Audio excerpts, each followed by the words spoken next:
There's a lake near my house in rural Maine. I go there to fish, alone, all the time. Until one evening, I saw a man dumping something into the water, something red. I yelled at him, and he ran. That was the last peaceful moment I had. Hours later, there was a knock at my door, then a knock on my window, and then he broke in. There's a nice hidden lake a short walk away from my house in Parsonsfield, Maine. I've been going fishing there for as long as I've lived here. It's hidden away from any roads or houses. It has perfect privacy, and I would always be the only one out on the lake fishing. In fact, I would leave my kayak in the same spot by the lake whenever I wasn't using it. It was easier than lugging the thing back and forth from my house to the lake anytime I wanted to use it. I would leave it leaning up against this huge tree every time. The kayak is heavy enough to not fall over from a windstorm or anything. I also leave it covered to prevent critters from taking refuge inside. It was a warm summer's evening. I was out on the lake already for about an hour, and I'd caught a few trout already, which I'd thrown into the cooler. It was dusk at this point. The little bit of light left in the sky was disappearing behind the trees. I was going to bring it in soon, and just then, I heard sounds from the edge of the lake. I turned and saw someone standing at the edge of the water, tipping a barrel of some kind over, pouring its contents into the lake. It looked to me like they were polluting the lake with something. I took it upon myself to yell out, "Excuse me, what are you doing?" The person looked up at me, and he then ran into the woods with the contents of the barrel still pouring into the water. I looked more closely at the liquid being poured out into the lake, and it looked like a dark red liquid, though it was dark out, so I can't say with 100% certainty if it was red, but it was very dark. I felt a sense of unease creep up throughout my body. I decided I wanted to leave. I'm a big nature guy, though, and seeing people littering or polluting the environment makes me sick. I genuinely couldn't resist shouting something out to that person, but I didn't feel comfortable here any longer. I planned on reporting this to the Department of Environmental Protection. I paddled the kayak back to my usual spot. I took all of my gear off the kayak before pulling it out of the water. As I was putting the cover over the kayak, I heard one single snap of something not far away, like the crunch of something under a person's shoe. I turned and was about to say who was there, but I decided against it. I finished covering the kayak quicker than I ever had before. I didn't even bother standing it up to lean on the tree this time. I left it on the ground. I picked up my gear and cooler and started quickly walking out of the woods and onto the road, which led to my house. It was only a couple minutes of a walk, and I was back home. I kept looking over my shoulder the entire time, though, thinking someone was behind me. I put my gear in the shed real quick, then went inside. I never locked the door so quickly. I was genuinely spooked. I rinsed off the trout and put them in the fridge, planning on cooking them tomorrow. Tonight, I just heated up some leftovers. As the food was in the microwave, there was a knock at my front door.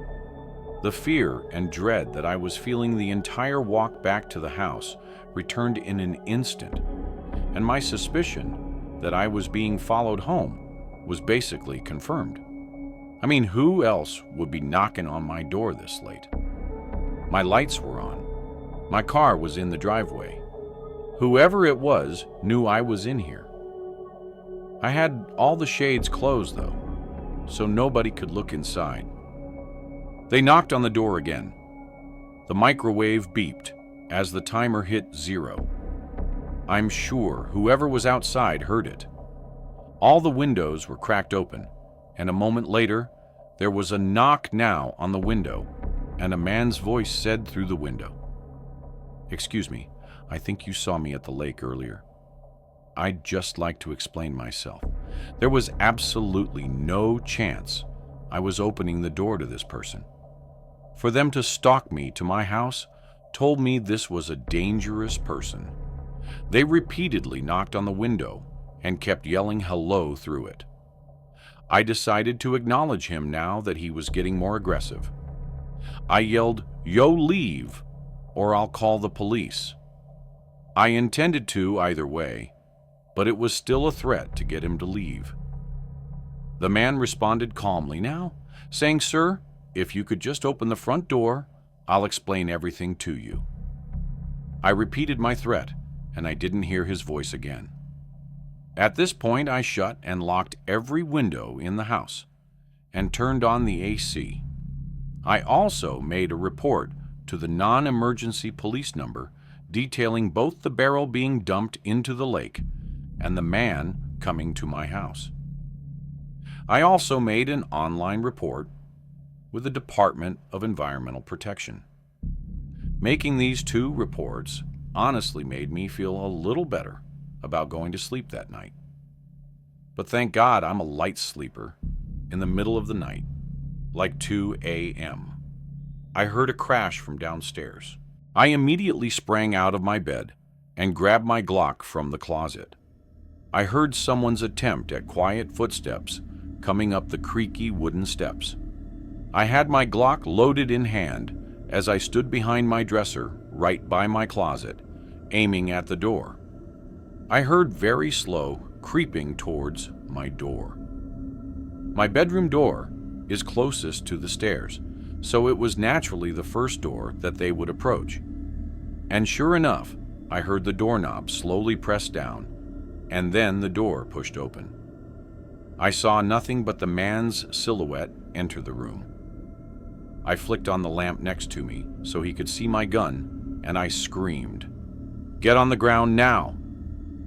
He raised his hands in the air and seemed for a second to be motioning for me to calm down. He had a small blade in his hand. I told him to drop it, but then he said calmly, "I'm leaving," and he turned and ran for downstairs. I yelled at him to stop, but he clearly took the chance on me being too afraid to pull the trigger. I heard him leave through the front door.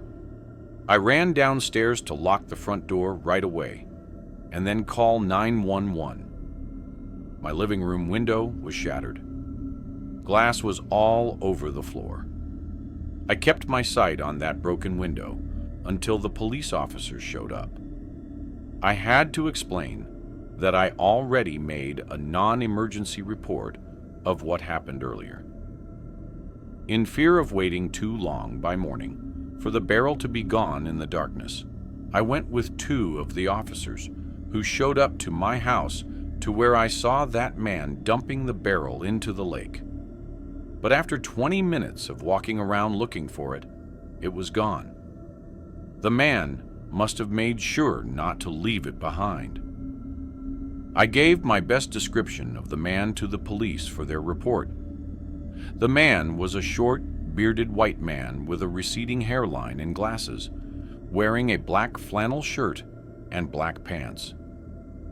After the police left, I stayed in the living room all night with my gun next to me, watching TV. No way in hell was I going to sleep with a broken window and some nut job out there. At dawn, my brothers came over to help me fix the window. My brother Dale stayed at the house while my other brother and I went to Home Depot to get the window and parts. Dale stayed at the house with me for a few nights till things cooled down. My not-so-wild theory is that the barrel contained human remains, possibly dissolved in some kind of acid. Why else would that man follow me home and then break into my house to potentially murder me? Trust your gut if something feels wrong. I knew if I opened my door to that man, something terrible might have happened to me. Ever since I was a little kid, all the older men in my family would take me fishing every opportunity they got. It was like some family ritual. I, being the youngest, meant that I was next in line to become an expert, like all of them claimed to be. The ones who took it the most seriously were my dad and his brother Matthew. Our houses were decked out like the ones you've probably seen on fishing shows. I won't go into detail, but if you took a step into my house, you'd instantly be able to tell my parents spend more time on the water than on the land. This is actually his story, not mine. My dad's a pretty hard guy to scare, but let me tell you, whenever he tells this story, it's like he's a different person. He doesn't like talking about it, but every so often at a family gathering or a special occasion, one of my relatives will ask him to tell it, and he will. My dad's name is John. He was fishing with my Uncle Matthew and their close friends Rich, Jeff, and Monty. They had set out early before the sun had even broken the horizon, heading to a remote spot they had all agreed was prime fishing territory. This place was a couple of hours boat ride from the nearest marina, tucked away in a secluded cove-type area that few bothered to explore. It was known among them for its abundant bass and the occasional pike. The day started like any other fishing trip, with the boat cutting smoothly through the mist, rising off the water, everyone sharing stories and jokes over the hum of the engine. They anchored the boat in a familiar cove surrounded by dense forest. Monty was the first to crack open a beer, even though it was so early in the morning. My dad tells me all the time that Monty is his wild friend, the one who tends to drink a little more than he should. They fished for hours, the only sounds being the occasional splash of a lure hitting the water and their own laughter. Oh, and the occasional crunch of empty beer cans that they were drinking like water. As the day wore on, they had their fair share of catches, each one sparking a small celebration. As dusk approached, the light began to wane. A dense fog rolled in from the water. My dad describes it as the boat literally being swallowed by fog. Rich, who was the most experienced fisherman of the group, kept saying that he had never seen fog so thick. That's how unnatural it was. Jeff, the jester of the group, was almost as drunk as Monty, both of whom were seemingly unfazed by the fog that had ensnared them. It was starting to get dark. They had originally thought that they could just wait out the fog, but it didn't seem to be going anywhere. My dad and Rich agreed that Matthew should just try to drive the boat out of the cove and into the open ocean, where the fog probably wouldn't be as dense. Matthew agreed, but even though he was typically the most cautious, he only narrowly avoided colliding with the shore. He refused to risk further damage to his prized boat. They reluctantly came to terms with the fact that they'd probably have to spend the night on the boat.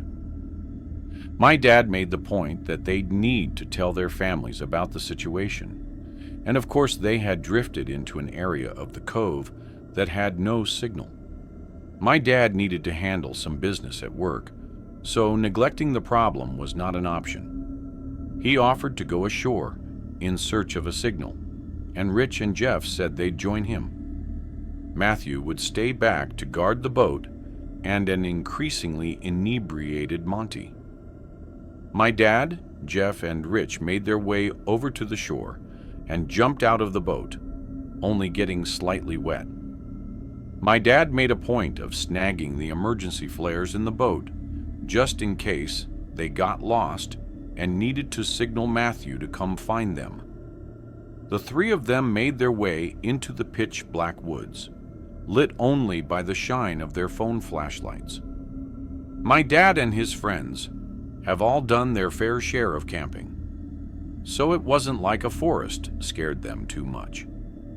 They began trekking uphill, hoping that higher ground would give them a better chance of finding a signal. My dad always made a point of emphasizing how dark yet eerily foggy the forest was. You could practically feel yourself slicing through the fog. Just as they were adjusting to the dense atmosphere, a series of strange clicking noises began to permeate the silence, first emerging from directly in front of them, before encircling them completely. These sounds were unlike any forest sounds they were familiar with. It was rhythmic, yet erratic, as if someone was tapping out a code meant only for the woods themselves. The distinctiveness of the noise made one thing clear. It was human-made. The realization that they weren't alone hit them like a freight train. Rich, the most seasoned of the trio when it came to outdoor survival, whispered urgently for them to turn off their flashlights. "Don't give away our position," he hissed with a note of genuine concern in his voice. As the light switched off, the darkness became thicker than the fog. The clicking noises stopped abruptly, replaced by a silence that seemed to weigh on their chests. Time lost meaning as they stood there, frozen, unsure of their next move. I'm sure they were all thinking the same thing. The idea that they might have stumbled upon some kind of clandestine gathering or a woods cult was terrifying. Then, as suddenly as it had stopped, the silence was broken by rustling noises, this time much closer. Then silence again, and then a guttural scream echoed through the trees, a sound so primal and full of anguish that it rooted them to the spot. Before they could process what was happening, rapid stomping noises thundered through the woods towards them. The three men took off back the way they had came. Acting on fear and pure instinct, my dad fired the flare gun behind them. The flare cut through the fog, lighting the woods up. For a moment, the woods were as clear as day, and the sight that met their eyes was nothing short of horrifying. Illuminated by the flare's red glow was a pack of more than 10 individuals dressed in what could only be described as tribal attire. Some of them brandished wooden spears, but the light from the flare only lasted a split second. Jeff screamed and almost stumbled, but Rich quickly grabbed his arm to keep him upright. My dad describes this part as the most overwhelming feeling of pure terror he has ever experienced. The forest seemed to fight against them as they fled, ducking under branches and jumping over roots. By some miracle, they emerged from the tree line, panting and disoriented, but alive. They screamed at Matthew to start the engine, the urgency in their voices leaving no room for question. Matthew complied immediately, and the boat lurched forward just as their pursuers reached the shoreline. In the chaos, my dad fired the last flare into the air back towards the shore. For a split second, as the flare's light pierced the fog, they saw their pursuers at the water's edge. It was freakish. There must have been at least 15 of them just standing motionless at the water's edge. The flare's light faded, and it was dark again. Matthew managed to get a safe distance away and stop the boat again. After the engine was off, the only sounds were Jeff, my dad, and Rich's breathing.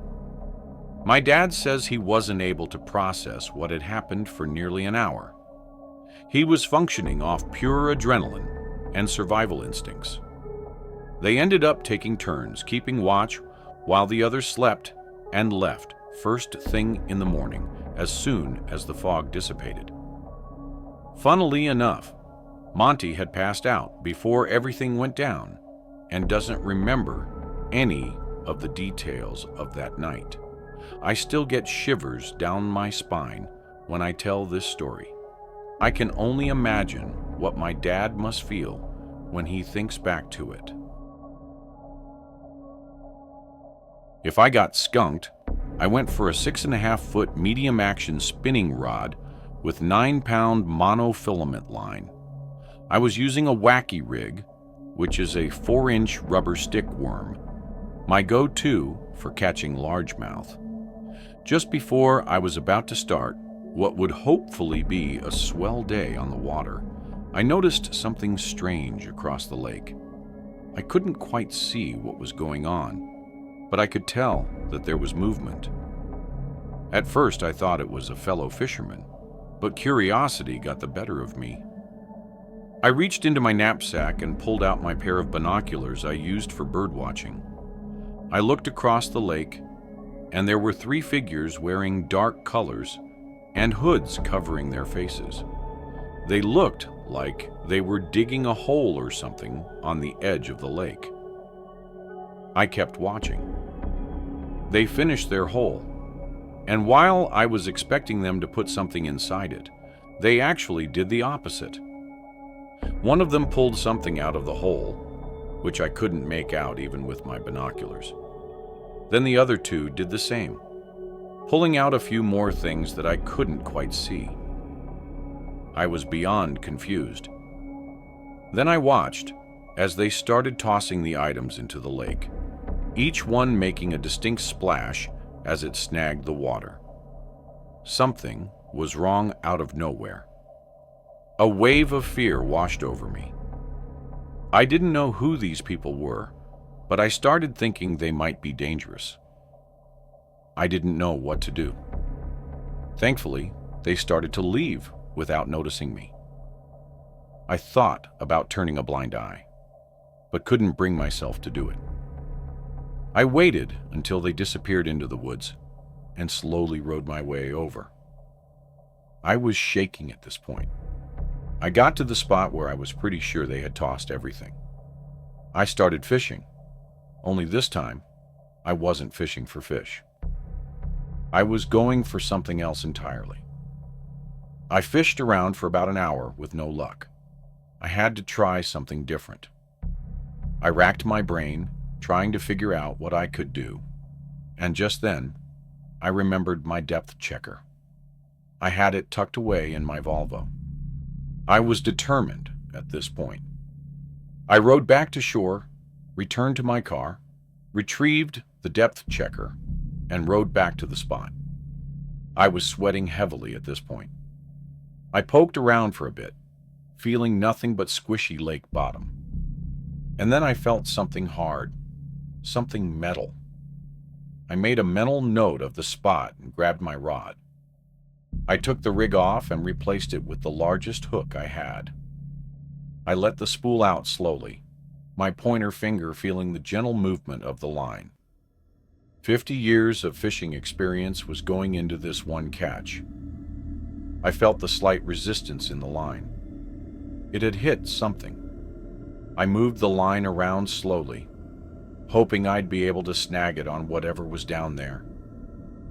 After about a minute, the line tugged a little harder than was normal. I was snagged. I reeled in slowly, careful not to drop my catch. What I pulled out of the water had me shivering in my boots. I stared at the black 9mm on the end of my line. Those thugs had thrown a gun into the lake. I didn't feel safe anymore. I didn't even bother looking around for the other items. I reeled the gun into my kayak, careful not to touch it, and hightailed it out of there. As soon as I got to dry land, I called the police. They launched a full investigation and recovered several more unsettling things from the lake. I insisted on watching them conduct their search because I needed to know what was at the bottom of that lake. They found a keychain with like 7 keys on it and a bunch of old foreign coins from different countries wrapped in a cloth. The most eerie thing they found, though, was a locket. It was waterlogged, so the pictures inside were faded and unintelligible. The police told me they'd contact me if they ever connected these dots to some kind of crime. They never called me, though, but the story didn't end there. One night, I don't remember how many days after this incident, I heard someone in my front yard say that was the car. I know it. And then people snooping around my yard. They never rang the bell or knocked on the door, but I heard multiple people circling my house, and then they just left. I have no idea if they were the same people, and if they were, I have no idea if I'm being watched anytime I leave my house. I alerted the police once more, hoping this would reopen this investigation, but nothing became of it once again. I still have so many questions. Why would those items be buried in the first place? And why would those people go back just to dig them up and hide them again? Maybe they realized that there was a greater chance they'd be found in the ground, so they went back and threw them in the lake. Or maybe those items have been in that hole for years, and they decided to dig them up for some reason. All in all, this was the strangest thing that has ever happened to me while fishing. Throughout my life, I would go through phases of different hobbies. I'd pick something that interests me, obsess over it for a year or so, and then find something new to keep myself entertained. During the summer of 2022, I was big into fishing. About an hour's drive away is a shore house my family has owned for decades that's on the water with a lagoon and small Boston whaler. My friends and I would take frequent trips there to fish and just chill. It was the following October, after summer, when my two friends, Kevin and Arian, decided to hit the shore house for a weekend to try to catch some striper, as they're abundant during the fall months. Kevin was an avid fisherman, which was a big reason why I got into the whole fishing craze in the first place. Unfortunately, during this time, our boat was out of the water due to maintenance, so we'd have to fish off the beach and piers. This was no problem, though, as Kevin had all the necessary rods and gear to do so. We got together on a Friday afternoon, and I drove us all down.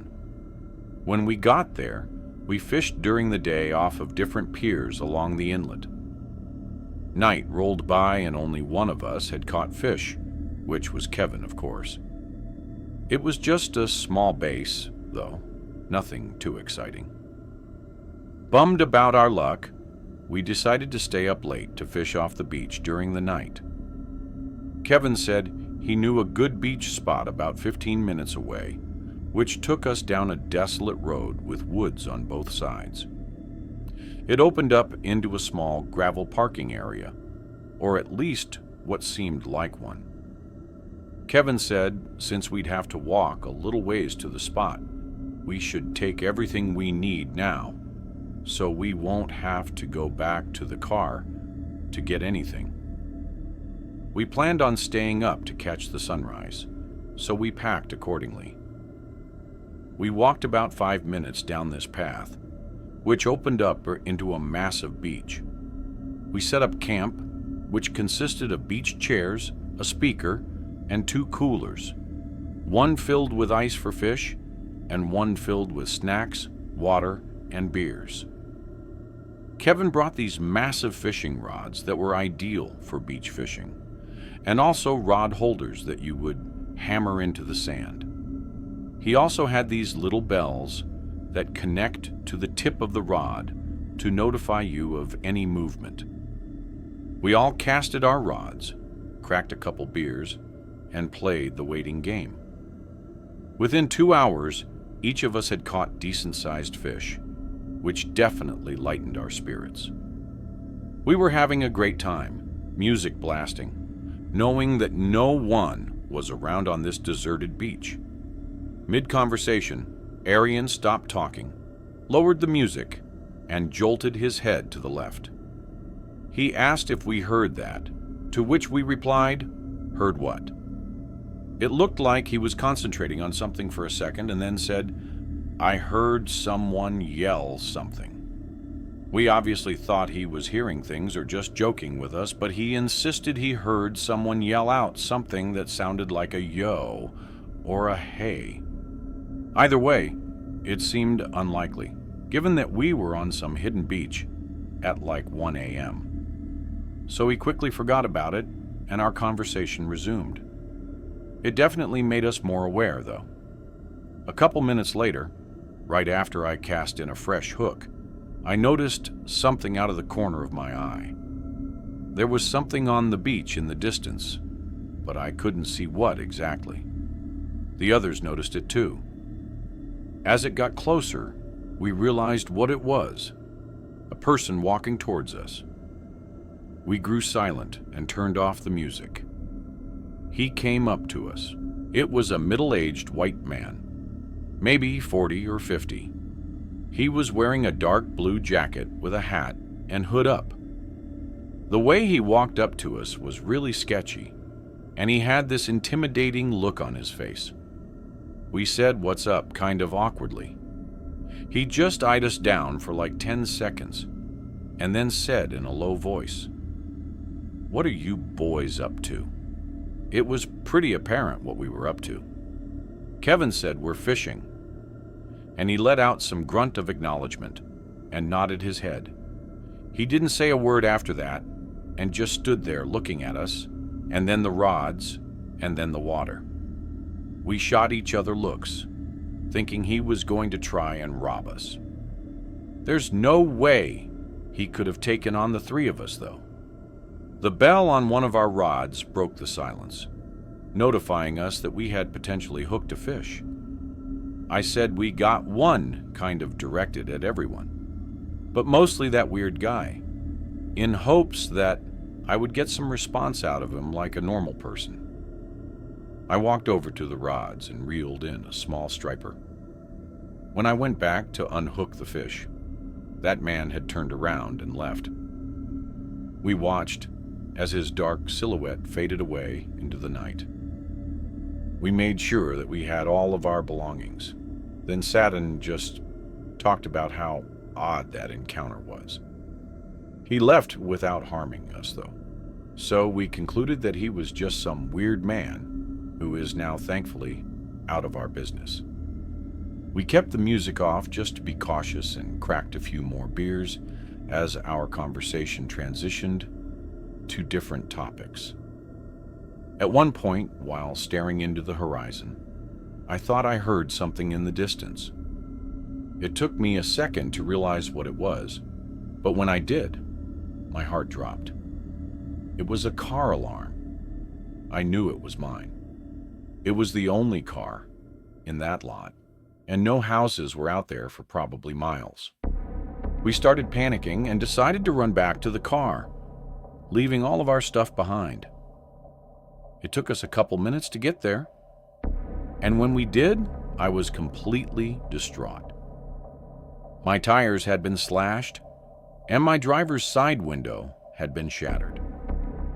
I got on my phone with the police immediately and told them my location and situation. The operator asked if I knew who may have done it, and we said some sketchy guy came up to us as we were fishing. She asked if I knew where he went, and I said no. Just as I said this, we heard rustling in the woods around us. My heart rose into my throat. I felt trapped. We frantically ran, like 200 yards down the road, and hid in the trees. I told the operator this, and she said to stay hidden and keep quiet. Within 10 minutes, we saw 2 cop cars speed past with their lights on. We ran back to the car and saw 3 officers searching the area. Multiple things had been stolen, including my wallet, some cash that was in the glove box, and the remainder of Kevin's fishing gear. They found a large knife lying on the ground nearby, which they took for fingerprints and evidence. I told them the whole story, with my adrenaline still pumping. They said we were smart to run away and hide, as it's very likely this man meant us harm. Those words made me appreciate my life so much more. The officers made us feel safe and were nice enough to help us pack up the equipment and carry it back. They took down our information and gave us a ride back to the house. We stayed up all night reflecting on what had just happened. That morning, Aryan got us a ride up north, and I picked up my car from the shop a few days later. To this day, this is by far the most frightening experience I've ever had. What was supposed to be a normal fishing trip became a terrifying ordeal that cost me hundreds of dollars worth of damages. I never got a call back from the police, meaning that guy is probably still out there. Needless to say, I gave up fishing as a hobby and haven't touched it since. If you enjoyed this video, don't forget to hit the like button and subscribe to the channel for more amazing video. Turn on the notification bell so you don't miss any updates. All right, that's it for today. Take care, and I'll see you in the next one.